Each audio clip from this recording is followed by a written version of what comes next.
Hello everyone and welcome back to minds mind tutorials. Mariam here. So हम CSIR net life sciences के लिए हमने unit first start की थी।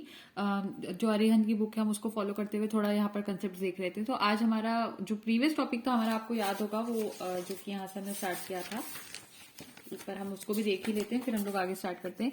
जो कि हमारी यूनिट 1 थी, उसका नाम था basic physical and chemical concepts in biology. और उसमें से पहला जो पोर्शन था structure of atoms molecules and chemical bonds था, जो कि हमारा जो लास्ट वीडियो सेगमेंट था वहां पर वो चीज कंप्लीट हो गई थी। सेकंड हमारा जो टॉपिक है वो है composition structure and function of biomolecules. Basically हम बायोमोलिक्यूल्स के बारे में इसमें पढ़ेंगे। तो अब हम उस टॉपिक के साथ स्टार्ट कर रहे हैं। और जो यहाँ पर थर्ड पोर्शन है, अगर आप यहाँ पर ध्यान देंगे, जो कि बायोमोलिकुलर वीक अट्रैक्शन इंटरेक्शन के ऊपर है, तो वो मैंने जो प्रीवियस वीडियो सेगमेंट है उसमें Van der Waals, electrostatic, hydrogen bonding, hydrophobic interaction को वैसे कवर करवा दिया है। लेकिन जब हम ये थर्ड पोर्शन तक आएंगे तो हम उसको सिर्फ रिविजन करना होगा, क्योंकि वो कहीं ना कहीं इसी टॉपिक के साथ कनेक्टेड था। इसलिए हमने यूनिट 1 का जो 1.1 वाला पोर्शन था उसमें सारी चीजें कर ली थी। तो अभी तो हम बायोमोलिक्यूल्स के साथ स्टार्ट करें। जब हम यहाँ पर 1.3 वाले पोर्शन पर आएंगे तो हम आप पर और अगेन डिस्कस कर लेंगे कि जो भी हमने यहाँ पर जिस तरह से भी डिस्कस किया वो वहां पर देख लेंगे। तो ये चीज रही, और बफर जो होगा वो हम लास्ट में देखेंगे। तो ये 4 पोर्शंस थे। तो स्टार्ट कर देते हैं हम बायोमोलिक्यूल्स के साथ। अगर आपको ये प्रीवियस वीडियो सेगमेंट्स देखने हो, अगर आपने नहीं देखे तो आप उसकी प्लेलिस्ट भी सर्च कर सकते हैं। तो प्लेलिस्ट में आपको लाइन वाइज मिल जाएंगे सारे पार्ट्स। तो स्टार्ट कर रहे हैं अब हम यहाँ पर इसको। स्टूडेंट्स, होता क्या है, बायोमोलिक्यूल्स के थोड़े से कंसेप्ट ऐसे होते हैं क्योंकि हमें मतलब एक सेल्यूलर पूल क्या होता है और किस तरह से हम इनको डिवाइड करते हैं, ये सारी चीजें हमें पता होना चाहिए। बुक में डायरेक्टली हम कार्बोहाइड्रेट से स्टार्ट कर रहे हैं, लेकिन एज अ टीचर यहाँ पर थोड़े बहुत बायोमोलिक्यूल्स के कंसेप्ट अगर आपके 11th-12th के या फिर BSc MSc के क्लियर नहीं है तो आपको ये आगे अच्छे से समझ नहीं आएगा। इसलिए हम पहले बायोमोलिक्यूल्स को समझते हैं ये क्या होता है। तो देखिए, सेल्स जो होते हैं, ठीक है, सेल्स में क्या होता है, मॉलिक्यूल्स पाए जाते हैं, ठीक। और मॉलिक्यूल्स जितने भी होते हैं वो सब क्या करते हैं, वहां पर फंक्शंस को परफॉर्म करते हैं। तो जब सेल्स के अंदर ऐसे मॉलिक्यूल्स जो कि अपने सारे फंक्शंस को परफॉर्म करते हैं, जब हम इनको एक साथ देखते हैं, इस चीज को हम कहते हैं सेल्यूलर पूल। क्या नाम देते हैं हम इसको? सेल्यूलर पूल का नाम देते हैं। तो ये तो एक पहली बात होगी। दूसरी बात होती है जो मॉलिक्यूल्स होते हैं जो कि सेल्स के अंदर पाए जाते हैं, सारे वेरियस इंपॉर्टेंट फंक्शंस सेल के परफॉर्म करते हैं, जैसे रेस्पिरेशन हो गया, जितने भी सेल के इंपॉर्टेंट फंक्शंस उनको परफॉर्म करने वाले सभी चीजों को हम सेल्यूलर पूल में पढ़ रहे हैं। तो ये जो मॉलिक्यूल्स होते हैं ये 2 तरह के होते हैं बेसिकली। पहले होते हैं ऑर्गेनिक और दूसरे होते हैं इनऑर्गेनिक। ऑर्गेनिक में कौन से आ जाते हैं? प्रोटीन आ जाते हैं हमारे, कार्ब्स आ जाते हैं यानी कार्बोहाइड्रेट जिसको अभी हम पढ़ने वाले हैं, कार्ब्स आ जाते हैं। उसके बाद फैट्स आ जाते हैं। उसके अलावा न्यूक्लिक एसिड्स आ जाते हैं, Na लिख रही हूं मैं उसको। अमीनो एसिड्स आ जाते हैं, मैं उसको AA लिख रही हूं यहाँ पर। पॉलीसेकेराइड्स आ जाते हैं, पॉलीसेकेराइड्स, इतनी सारी चीज आ जाती है। उसी तरह से अगर मैं इनऑर्गेनिक में आपसे डिस्कस करूं कि इनऑर्गेनिक मॉलिक्यूल्स में क्या क्या आ जाता है, तो यहाँ पर मिनरल आयंस आ जाते हैं, मिनरल आयंस।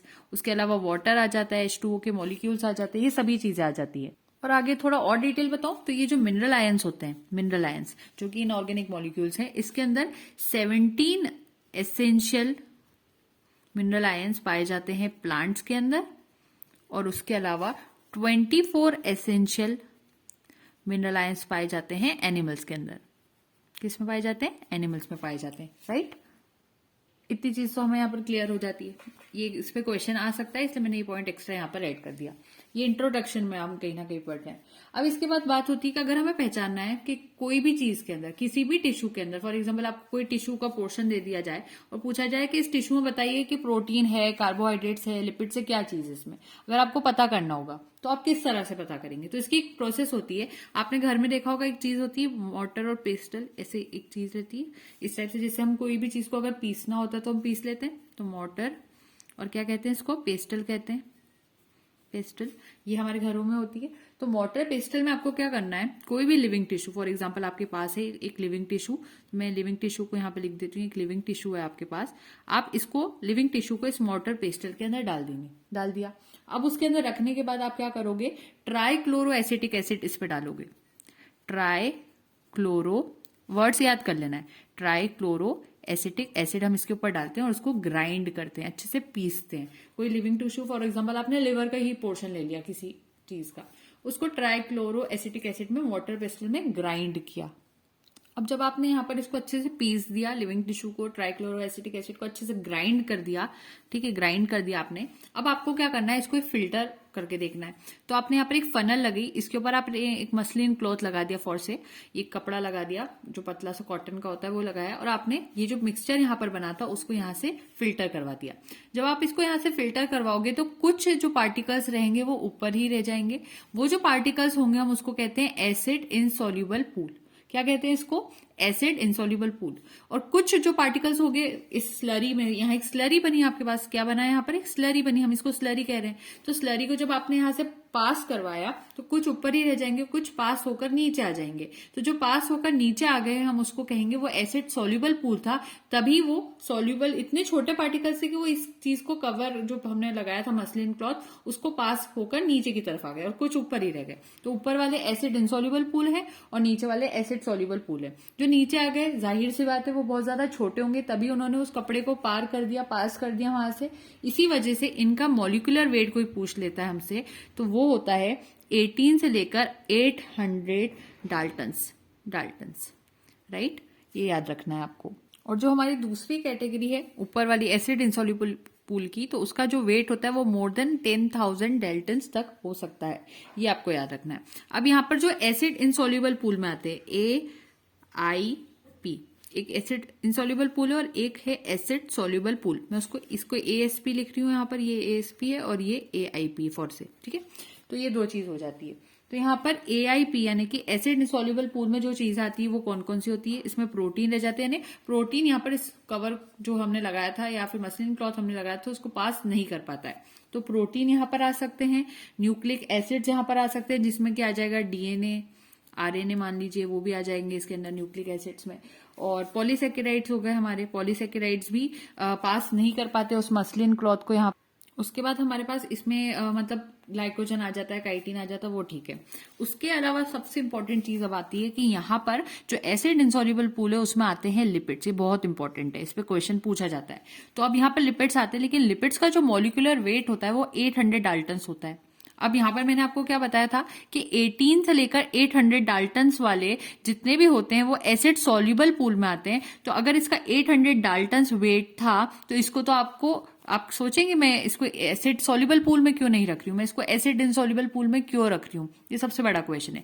लेकिन फिर भी हम लिपिड्स को मॉलिक्यूलर वेट के बेसिस पर अगर देखा जाए तो वहां पर वैसे तो उसको एसिड सॉल्युबल पूल में आना चाहिए, लेकिन फिर भी हम इनसॉल्युबल पूल में रख देते हैं। तो इसका रीजन क्या होता है कि जब आप यहाँ पर लिविंग टिश्यू को ग्राइंड कर रहे थे ट्राइक्लोरो एसिटिक एसिड में, उस टाइम क्या हुआ कि ये जो लिपिड्स रहते हैं ये वेसिकल्स में कन्वर्ट हो जाते हैं।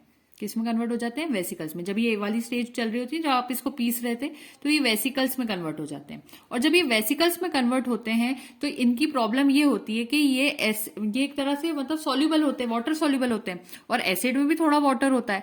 तो ये सॉल्युबल होने की वजह से ये मतलब सॉल्युबल नहीं होते कहना चाहिए, तो ये ऊपर ही रह जाते हैं, नीचे पास नहीं हो पाते हैं। ये यहाँ पर प्रॉब्लम आती है, इसलिए इसको एसिड इनसॉल्युबल पूल में रखा गया है। ये वाटर के अंदर सॉल्युबल नहीं हो पाते हैं वेसिकल्स, और ये ऊपर ही रह जाते हैं। इस वजह से हम इसको AIP में रखते हैं, ना कि हम इसको ASP में रखते हैं। ये इसका सबसे बड़ा रीजन है। अच्छा, एक बात और, कुछ बुक्स में आपको 18 to 800 डाल्टन्स, मैंने बताया ना, कभी कभी ये 1000 तक भी मिलेगा। तो ये मॉलिक्यूलर वेट भी आप एसिड सॉल्युबल पूल के लिए याद रख सकते हो, 18 to 1000 डाल्टन्स तक का, वो भी परफेक्ट रहेगा। तो ये बात हो जाती है यहाँ पर।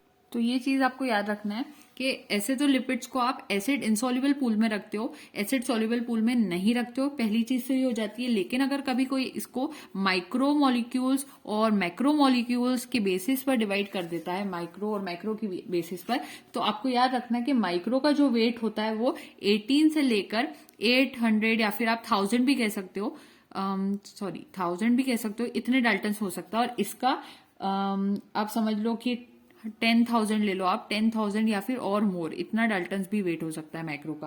तो जब आप इस केस में डिवीजन करेंगे तो मैक्रो में आ जाएंगे प्रोटीन्स, न्यूक्लिक एसिड्स यानी कि DNA RNA आ जाएंगे, पॉलीसेकेराइड्स भी आ जाएंगे। लेकिन उस केस में यहाँ पर माइक्रो के अंदर फिर लिपिड्स को आप यहीं पर रखोगे।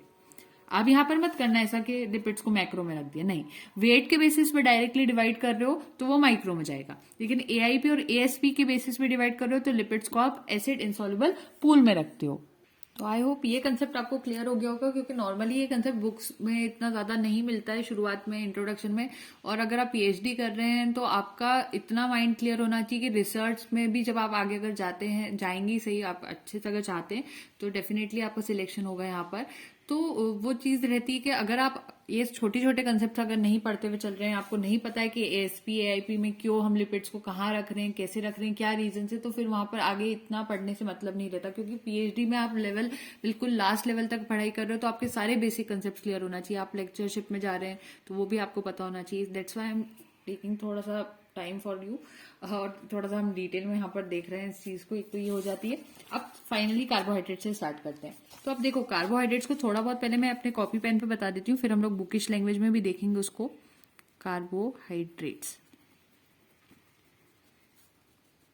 ठीक, कार्बोहाइड्रेट्स। अब इसकी स्टोरी क्या होती है? कार्बोहाइड्रेट्स को कार्बोहाइड्रेट्स इसलिए कहा जाता है क्योंकि इसमें कार्ब्स होते हैं, कार्बन, तो हम उसको सी से रिप्रेजेंट करते हैं।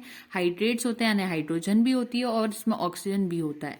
CHO का ये मिक्सचर होता है, कहीं ना कहीं कार्बन, हाइड्रोजन और ऑक्सीजन का मिक्सचर होता है, जिसमें ये तीनों चीजें 1:2:1 में पाई जाती है, ठीक है। और हम इस कार्बोहाइड्रेट्स को इसीलिए हाइड्रेट्स ऑफ कार्बन भी कहते हैं।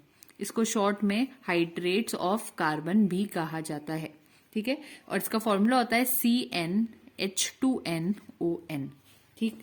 तो ये इसका फॉर्मूला होता है बेसिक कार्बोहाइड्रेट्स का। तो CnH2nOn इसका बेसिक फॉर्मूला होता है। इसमें सबसे पहले टाइप्स जो कार्बोहाइड्रेट्स में आते हैं वो होते हैं हमारे मोनोसेकेराइड्स। मोनोसेकेराइड्स, इसमें मोनोसेकेराइड्स आ जाते हैं। But the thing is, carbohydrates are also known as saccharides. Saccharides, इसके टाइप्स तो आ ही रहे हैं आगे जाकर। मोनोसेकेराइड्स हो गया, डाइसेकेराइड हो गया, ओलिगोसेकेराइड हो गया, उसके बाद पॉलीसेकेराइड्स हो गया। ये सारी चीजें होती है, यह हमें पता ही है। जैसे मैंने अभी आपको पहला टाइप बताया, तो वो चीजें होती है। लेकिन कार्बोहाइड्रेट्स को सेकेराइड्स क्यों कहा जाता है? क्योंकि ये स्वीट टेस्टिंग होते हैं। मैं यही बुक में ऐड कर देती हूँ अपने नोट्स। ये होते हैं स्वीट टेस्टिंग, मीठे होते हैं टेस्ट में, इसलिए इनको सेकेराइड्स, शुगर जैसा कहा जाता है, ठीक है। तो कार्बोहाइड्रेट्स मोस्ट अबंडेंट क्लास होती है of organic compounds found in living organisms. दूसरी बात होती है, general formula of carbohydrates is CnH2n।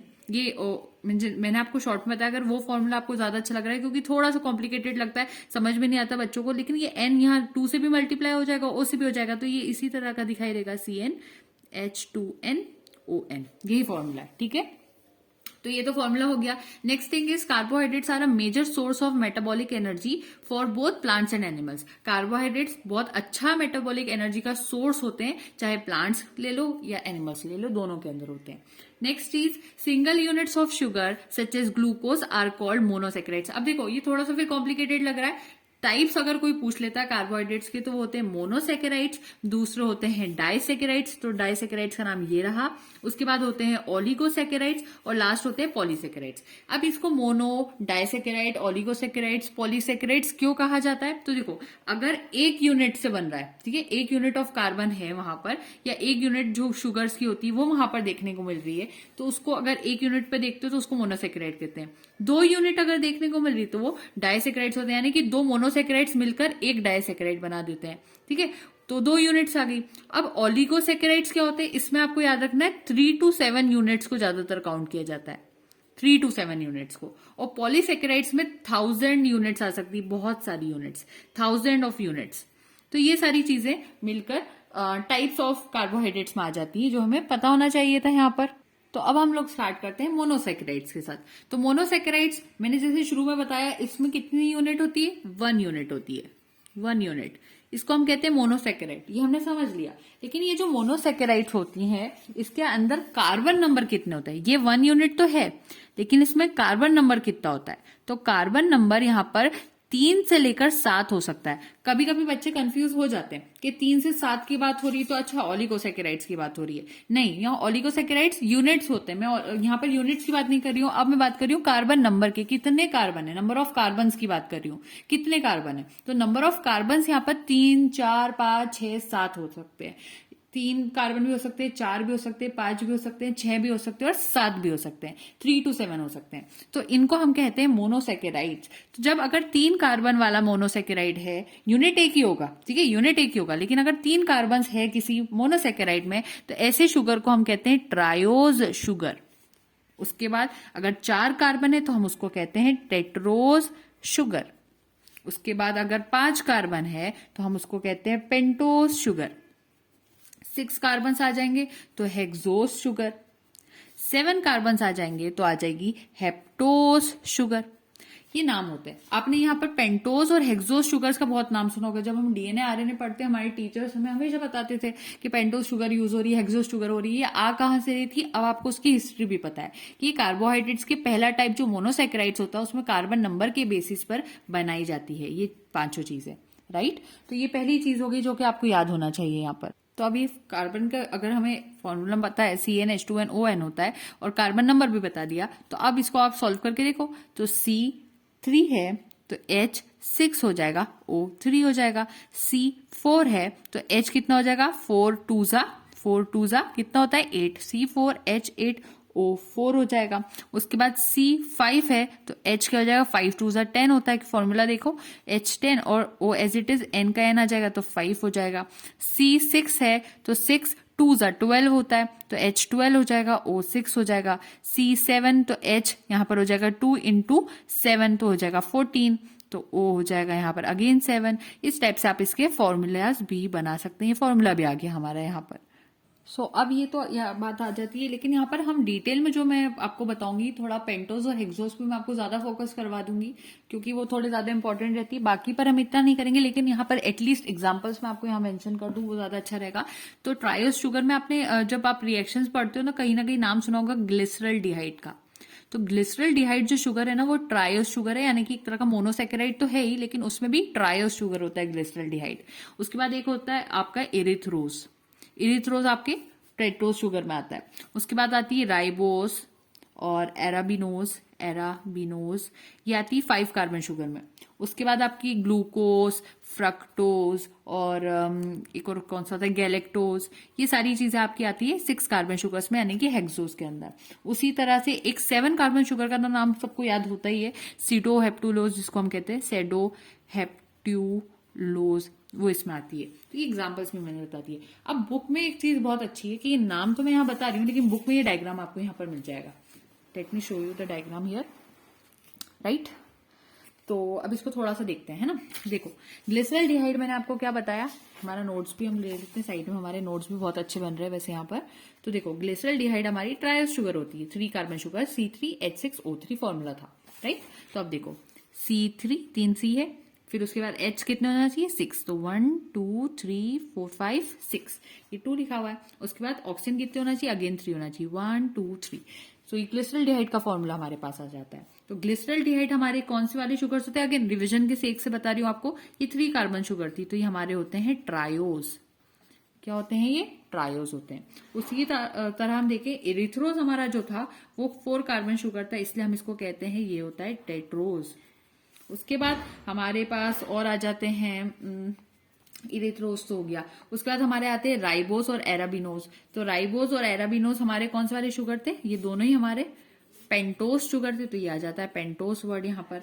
उसके बाद हमारा ग्लूकोज, ये देखो ग्लूकोज, गैलेक्टोज और फ्रक्टोज। फ्रक्टोज कहाँ गया, फ्रक्टोज का डायग्राम यहाँ पर नीचे ही नीचे यहाँ पर देखो, हाँ फ्रक्टोज। तो फ्रक्टोज ये 3 जो हमारे होते हैं, ये तीनों को हम काय में किस चीज में डाल देते हैं, इसको हम 6 कार्बन शुगर में डालते हैं। तो ये 6C वाले हैं, ये भी 6C है, ये भी 6C है, ये भी हो जाता है। उसके बाद हमारे लास्ट होते हैं सीडोहेप्ट्यूल, तो ये भी हेप्टोज हो जाएंगे, सीडोहेप्टुलोज, ये हेप्टोज शुगर होगी। तो ये यहाँ पर बुक में ये चीज मुझे बहुत अच्छी लगी कि यहाँ पर डायग्राम्स जो जितने भी इंपॉर्टेंट वाले आपके मोनोसेकेराइड्स होंगे वो सारे यहाँ पर मेंशन्ड है। आप उसको चाहो तो बाद में भी देख सकते हो, ये आपका 4C का है, सॉरी इरिथ्रोज तो मैंने ऊपर टिक करवा दिया था। तो ये सारे हैं यहाँ पर, आप इसको ध्यान से देखो और बुक में से आप चाहें तो स्क्रीनशॉट ले लो या नोट कर लो, नोट्स बना रहे हो तो ज्यादा अच्छा है। तो ये सारी चीजें आपको यहाँ पर मेंशन कर दी जाए। तो अब हमारी 2 शुगर्स जो कि थोड़ी ज्यादा इंपॉर्टेंट यहाँ पर रहती है, उसमें से पहली वाली हेक्सोज शुगर जो होती है, अगर हम इसको डिटेल में यहाँ पर समझें तो हेक्सोज शुगर में क्या होता है देखते हैं। तो हेक्सोज शुगर के अंदर 2 जो ग्रुप्स होते हैं वो देखने को मिलते हैं। पहले होते हैं एल्डिहाइड्स और दूसरे होते हैं कीटोन्स। एल्डिहाइड्स होते हैं और दूसरे यहाँ पर होते हैं कीटोन्स। तो एल्डिहाइड्स जब किसी एक्सोज शुगर में प्रेजेंट होते हैं तो ऐसी शुगर को हम एल्डोज शुगर कहते हैं, और अगर कीटोन वाला जो ग्रुप है वो अगर एक्सोज शुगर में पाया जाता है तो ऐसी शुगर को हम कीटोज शुगर कहते हैं। ये 2 शुगर के नेम्स हो गए यहाँ पर। तो सबसे पहली बात तो एक और हो जाती है एक्सोस शुगर जो होती है पॉलीहाइड्रोक्सी कंपाउंड्स होते हैं, यानी कि इसमें बहुत सारे OH ग्रुप्स पाए जाते हैं, इसलिए इनको पॉलीहाइड्रोक्सी कहा जाता है। अल्डोस शुगर जो होती है एल्डिहाइड्स की बनी होती है, तो अल्डोस शुगर का सबसे पहला एग्जांपल होता है ग्लूकोज। ग्लूकोज हमारा अल्डोस शुगर होता है, यानी इसके पास एल्डिहाइडिक जो एल्डिहाइड ग्रुप होता है, फंक्शनल ग्रुप इसका एल्डिहाइड पाया जाता है यहाँ पर। तो ग्लूकोज के अंदर आपको ये चीज याद रखनी है। दूसरी चीज यहाँ पर होती है ये ओपन चेन के फॉर्म में भी हो सकता है और ये रिंग के फॉर्म में भी, रिंग स्ट्रक्चर भी शो कर सकता है। ये दोनों ही फॉर्म्स में ग्लूकोज आप देख सकते हो, यानी अल्डोस शुगर देख सकते हो। और किसी भी कंपाउंड में अगर आप देखोगे तो ओपन चेन और रिंग स्ट्रक्चर दोनों वहां पर स्ट्रक्चर्स पाए जाते हैं एक चीज में, तो 50-50% में दोनों ही चीजें मिल जाती है और ये दोनों आपस में इंटर कन्वर्टिबल भी होते हैं। यानी आप ओपन चेन वाला जो स्ट्रक्चर होता है ग्लूकोज का, उसको रिंग के फॉर्म में चेंज कर सकते हो और रिंग के फॉर्म वाले को ओपन चेन में भी चेंज कर सकते हो। अब सबसे बड़ी इंपॉर्टेंट बात यहाँ पर ये होती है कि जब भी आप एल्डिहाइडिक ग्रुप को कहीं पर लगाते हो या अटैच करवाते हो तो वहां पर ये हमेशा टर्मिनल कार्बन पे आता है। तो टर्मिनल कार्बन के ऊपर ही जो एल्डिहाइडिक ग्रुप होता है जो कि CHO के फॉर्म में होता है, CH डबल बॉन्ड O, ये होता है CHO, तो इसके फॉर्म में होता है, ये H है, सॉरी K जैसा दिखाई दे रहा है। तो टर्मिनल कार्बन पे ही एल्डिहाइडिक ग्रुप आपको देखने को मिल जाता है। तो ये इसका एक नॉर्मल स्ट्रक्चर होता है। तो आप इसको अगर देखोगे तो यहाँ बुक में, पहले मैं देख लेती हूँ बुक में हमारे पास मिल जाएगा क्या ये यहाँ पर। तो ग्लूकोज का है हमारे पास स्ट्रक्चर, हम बुक में से पढ़ लेते हैं हम इसको। ठीक है, एक मिनट थोड़ा सा एडजस्ट करूंगी प्रॉपरली। राइट, दिखाई दे रहा होगा स्क्रीन पर आपको स्ट्रक्चर। ठीक है, तो अब इसको देखो यहाँ पर। तो ये हमारा सबसे पहले जो मैंने आपको बताया ना कि एल्डोस शुगर में एल्डिहाइडिक ग्रुप होता है और एल्डिहाइडिक ग्रुप जो होता है हमेशा टर्मिनल कार्बन पे, यानी एंडिंग वाला जो लास्ट वाले कार्बन होते हैं वहां पर ही अटैच होता है। तो देखो CHO ये हमारा जो पूरा पोर्शन है ये हमारा एल्डिहाइड ग्रुप है। तो कार्बन नंबर 1, ये तो पक्का पता है कि ग्लूकोज 6 कार्बन शुगर होती है, जब भी हम उसको हेक्सोस शुगर बोलते हैं। तो 6 कार्बन आ गए, 1 2 3 4 5 6, ये तो हो गया। और पहले वाला जो टर्मिनल कार्बन है उसमें हमने एल्डिहाइडिक ग्रुप को भी अटैच करवा दिया, ये भी यहाँ पर क्लियर हो गया। तो ये चीज होगी। अभी हम ओपन वाला स्ट्रक्चर पढ़ रहे हैं, रिंग स्ट्रक्चर भी आपको बताऊंगी, लेकिन अभी मैं आपको ओपन स्ट्रक्चर बता रही हूँ यहाँ पर। और जैसे अभी हमने शुरू में पढ़ा था कि हेक्सोस शुगर्स जो होती है, यानी जैसे ग्लूकोज में अल्डोस शुगर, कीटो शुगर, ये सभी पॉलीहाइड्रोक्सी होती है, यानी बहुत सारे OH पाए जाते हैं। तो आप देख सकते हो कि इस ग्लूकोज के स्ट्रक्चर में भी कितने सारे OH यहाँ पर पाए जा रहे हैं। अब बात याद रखने वाली ये है कि सब जगह OH एक ही तरह से अटैच होते हैं सिवाय थर्ड कार्बन के। थर्ड कार्बन में OH, अभी तक हम इस तरफ लिख रहे थे लेकिन अब यहाँ थर्ड कार्बन में OH इस साइड पर आ जाता है, यानी कि थर्ड कार्बन पे OH का जो ओरिएंटेशन है वो चेंज हो जाता है। बाकी हर पे, यानी सेकंड कार्बन पे, फोर्थ कार्बन पे, फिफ्थ कार्बन पे देखिए OH हमारा राइट साइड पर ही आ रहा है। ये देखिए यहाँ पर सिर्फ थर्ड कार्बन पे वो इस तरफ लेफ्ट साइड पर जा रहा है। हम हमारी कॉपी पेन की तरफ से राइट और लेफ्ट की बात कर रहे हैं, ठीक है। तो ये चीज यहाँ पर आ जाती है और ये पॉलीहाइड्रोक्सी भी होते हैं। तो ये चीज आपको यहाँ से क्लियर हो गई होगी। ग्लूकोज का फॉर्मूला C6H12O6 होता है। आप काउंटिंग बाद में कर सकते हो। हाइड्रोजन आपको यहाँ 12 ही मिलेंगे, 6 कार्बन भी मिल जाएंगे, ऑक्सीजन भी 6 आपको मिल जाएंगे। तो ये तो हमारा ओपन वाला स्ट्रक्चर था, ओपन स्ट्रक्चर। अब मैंने क्या कहा कि ओपन स्ट्रक्चर और इसका जो रिंग स्ट्रक्चर होता है ग्लूकोज का, दोनों आपस में इंटर कन्वर्टेबल होते हैं। तो अगर इसी ओपन स्ट्रक्चर को अब मैं यहाँ पर रिंग स्ट्रक्चर में कन्वर्ट कर दूं तो वो कैसे बनेगा। तो ओपन स्ट्रक्चर को अगर आपको रिंग स्ट्रक्चर में कन्वर्ट करना है तो याद रखने की चीज ये होती है कि जो कार्बन नंबर 1 होता है और कार्बन नंबर 5 जो होता है, इनको आपस में अगर आप जोड़ दोगे, C1 को और C5 को आपस में अगर आप जोड़ दोगे तो जो स्ट्रक्चर वहां पर बनेगा तब वो रिंग स्ट्रक्चर कहलाएगा। तो ये चीज तो आपको इतनी यहाँ पर से क्लियर होगी। मैंने यहाँ पर फिर से यहाँ फॉर्मूला लिखा है अपने हाथों से, क्योंकि ये थोड़ा सा मतलब कॉम्प्लिकेटेड ना करके आपको मैं स्ट्रक्चर समझा रही हूँ। क्योंकि तो एक चीज समझना है यहाँ से, ये जो हाइड्रोजन होता है और मैंने कहा 5th कार्बन के बीच में होता है, तो यहाँ का हाइड्रोजन और यहाँ का जो OH ग्रुप है ये वाला, ये जो पूरी चीज होती है H और OH, ये यहाँ से H2O बनकर, क्योंकि ये पूरा H2O बना रहा है, H2O बन के यहाँ से गायब हो जाता है, हट जाता है। अब हटता है तो ऐसे नहीं हटता कि बस चले ही जाता है। अब समझना, ये H2O अभी तो फिलहाल मान लो हट गया, जैसे ही हटता है तो उस टाइम पर क्या होता है, यहाँ पर C1, C2, C3, C4, C5 और C6 ये हमारे थे, ये बॉन्डेड तो थे ही। लेकिन यहाँ पर C1 और C5 के बीच में से जब H और OH हट जाता है तो C1 और C5 के बीच में अब जो चीज यहाँ पर रह जाती है वो सिर्फ बचती है ऑक्सीजन। सिर्फ ऑक्सीजन यहाँ पर बचती है, बाकी सारी चीजें गायब हो जाती है। अब लेकिन हमें वैलेंसीज को भी तो सेटिस्फाई करवाना है। तो देखो यहाँ पर इसकी वैलेंसी, इन सबकी तो वैलेंसी सेटिस्फाई हो जाएगी कहीं ना कहीं। ये C5 जो यहाँ था इसकी भी हाइड्रोजन पीछे मिल जाएगी, बाकी की भी सेटिस्फाइड है। लेकिन ये जो C1 था उसकी वैलेंसी को आप कैसे सेटिस्फाई करोगे? यहाँ का वो H तो जो था वो चला गया था, तो वो जो HOH वहां से गए थे ना, वो H2O जो बनकर वो यहाँ पर अगेन H और OH में डिसोसिएट होते हैं, और ये H और OH अब जाकर क्या करते हैं, यहाँ पर इस C1 के ऊपर अटैच हो जाते हैं। तो ये H यहाँ पर आ जाता है, ये वाला H की बात कर रहे हैं, और ये जो OH होता है वो यहाँ पर आ जाता है। ये इस टाइप से यहाँ पर स्ट्रक्चर को बना लेते हैं, इस टाइप से ये स्ट्रक्चर बनता है। तो ये ऐसे करके रिंग स्ट्रक्चर बनता है। ये ओपन स्ट्रक्चर था, उससे रिंग स्ट्रक्चर बना। तो अभी ये थोड़ा सा मैंने इसको थोड़ा खोल कर बताया, लेकिन आप इसको रिंग स्ट्रक्चर में बनाओगे तो ये कुछ किस तरह से दिखाई देगा, हम वो बनाते हैं। ये इस टाइप से दिखाई देगा। यहाँ ऑक्सीजन आ जाएगी, ये हमारा ऐसे आ जाएगा, एक हमारा ये पोर्शन आएगा, एक हमारा ऐसे पोर्शन आएगा, और एक हमारा ऐसे पोर्शन आएगा, राइट। ये ऑक्सीजन आ गई बीच में, यहाँ पर 1 नंबर आ जाता है यहाँ पर, ठीक है। तो अब यहाँ पर ये इस टाइप का स्ट्रक्चर बन गया। तो जब आप इसको नॉर्मली रिंग के फॉर्म में ड्रॉ करते हैं तो ये ऐसा दिखाई देता है। 1 नंबर का जो कार्बन है वो हमारा यहाँ आता है, सेकंड यहाँ, थर्ड यहाँ, फोर्थ यहाँ, फिफ्थ यहाँ, और जो 6 वाला होता है वो हवा में ऐसे आर्म की तरह बन जाता है। इस टाइप से अगर इसी चीज को आप रिंग के फॉर्म में और टोटल देखोगे तो कुछ इस तरह से वो रिंग दिखाई देती है। वो एक तरह की हेक्सागोनल रिंग होती है जिसमें 5 कार्बन होते हैं, ठीक है। ये हेक्सागोनल रिंग होती है जिसमें 5 कार्बन होते हैं, एक ऑक्सीजन होता है। देखो एक ऑक्सीजन आ रहा है, 5 कार्बन आते हैं, क्योंकि 6 वाला कार्बन थोड़ा हवा में चले जाता है इसलिए हम उसको रिंग के अंदर तो नहीं लेते, लेकिन रिंग हेक्सागोनल होती है शेप में। 5 कार्बन होते हैं, एक ऑक्सीजन होता है इसमें, और ऐसी रिंग को हम कहते हैं पाइरेनोज रिंग। तो पाइरेनोज रिंग का नाम यहां से ही हमारे पास आ जाता है। और यहाँ पर जो बॉन्ड बनी थी उनके बीच में, उस बॉन्ड को हम कहते हैं hemiacetal bond. Hemiacetal bond का कंसेप्ट यहाँ से आता है। अब फाइनली हम देख लेते हैं मोनोसैकेराइड्स में सिंपल शुगर्स होते हैं, मोनोसैकेराइड्स पॉलीहाइड्रोक्सी एल्डिहाइड्स होते हैं, एल्डोजेस भी हो सकते हैं, पॉलीहाइड्रोक्सी कीटोन्स भी हो सकते हैं, कीटोजेस भी हो सकते हैं। कंपोजिशन इसका CH2ON होता है, ये ठीक है।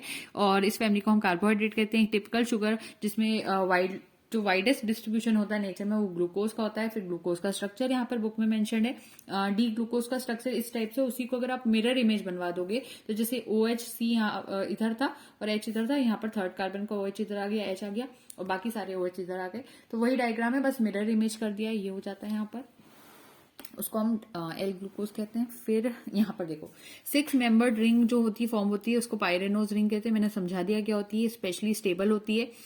5 मेंबर्ड रिंग फ्यूरेनोज को भी मैं आपको समझाऊंगी, लेकिन अभी आज के वीडियो सेगमेंट में थोड़ा बड़ा हो गया इसलिए आज तो नहीं रहेगा ये, लेकिन समझ लेंगे। फ्यूरेनोज रिंग में आपको बताऊंगी क्या होता है। तो ये भी पाई जाती है कुछ कार्बोहाइड्रेट्स में। फिर उसके बाद यहाँ पर पाइरेनोज रिंग का हेमी एसिटल फॉर्म, कैसे बॉन्ड फॉर्म हुआ, तो वही डायग्राम जो था मैंने आपको अभी बताया, उसको थोड़ा सा कॉम्प्लिकेटेड कर दिया, लेकिन है डायग्राम वही। और हेमी एसिटल बॉन्ड रहती है, ये इंटर कन्वर्टिबल के एरोज है कि आप ओपन स्ट्रक्चर को रिंग में बदल सकते हो, रिंग को ओपन में बदल सकते हो, ठीक है। The two configurations about this carbon atom are designated A and B as indicated above. In an equilibrium mixture, ring forms of most sugars predominate over upon chains. और ये सारे एक्स्ट्रा पॉइंट्स है वो तो ठीक ही है। उसके बाद यहाँ पर फ्रक्टोज आ जाएगा। फ्रक्टोज मैं आपको नेक्स्ट वीडियो सेगमेंट में बताऊंगी। तो आज के लिए आई थिंक इतना सफिशिएंट रहेगा आपके लिए। नेक्स्ट में तो डायग्राम है पेज पर। तो ये चीज हो गई यहाँ पर कंप्लीट। ये पैराग्राफ आप बाद में भी पढ़ सकते हैं, यहाँ भी पढ़ लें, आपके हाथ में है। तो यहाँ पर हमारा आज का जो कंसेप्ट था, जो मैं आपको मेनली कितना बताया मैंने, देखो इंट्रोडक्शन बताया आपको कार्बोहाइड्रेट से पहले, बायोमोलिक्यूल्स का, फिर हमने कार्बोहाइड्रेट स्टार्ट किए। कार्बोहाइड्रेट्स में मैंने आपको मोनोसेकेराइड्स क्या होते हैं, ऑलिगो ट्राई सेकेराइड्स, ये सारी चीजों के बारे में थोड़ा बहुत डिस्कस करते हुए बताया। उसके बाद मोनोसेकेराइड्स में हम आगे बढ़े, हमने यहाँ पर हेक्सोज शुगर्स क्या होती है, क्योंकि 3 to 7 तक पूरी शुगर्स के नाम लिए। फिर हेक्सोज शुगर में ग्लूकोज को थोड़ा डिटेल में बताया। ये आज का वीडियो सेगमेंट था। So thank you so much and don't forget to like, share and subscribe. Happy learning.